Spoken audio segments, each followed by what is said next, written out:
Il consiste à répondre aux questions que nous nous posons sur notre avenir, sur ce qu'il est possible ou non de vivre avec quelqu'un, sur les conditions dans lesquelles nous souhaitons nous installer, habiter, travailler.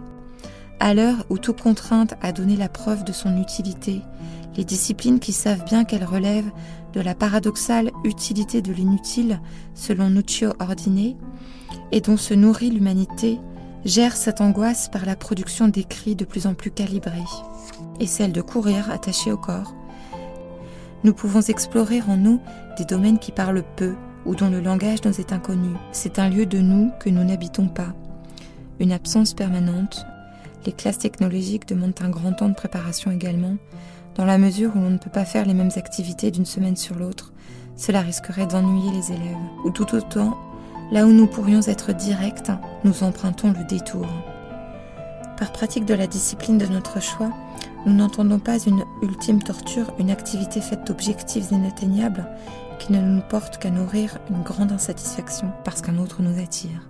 Écrire ne s'apparente pas à un geste volontaire. Il faut un jour parvenir à déterminer ce que l'on veut pour soi.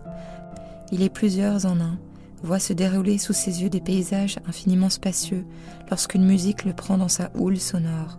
La pratique du yoga ou d'un art physique, c'est-à-dire de l'être entier, approfondit et travaille notre sensibilité.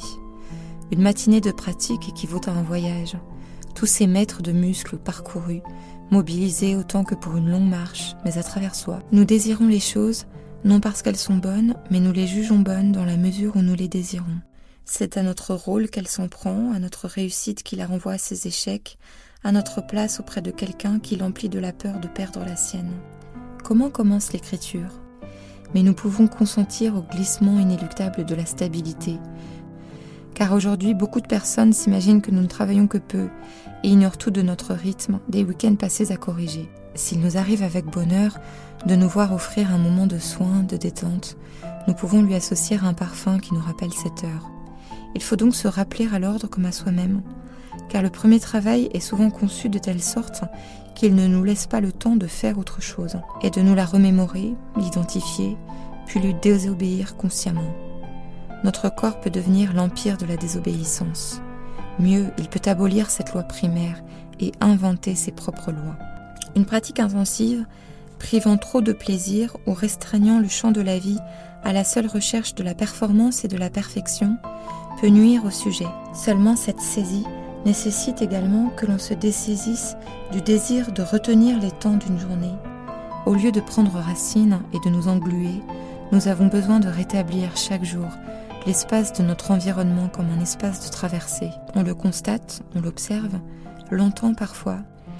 La découverte de lieux sensibles en soi, douloureux, plaisants, spacieux, chatouilleux, nerveux, nous aide à percevoir l'extérieur, les autres, toutes les formes du vivant, et même plus chanceux que bien des carriéristes qui cherchent la réussite comme un trophée à porter à leur famille ou à la personne dont ils attendent de la reconnaissance.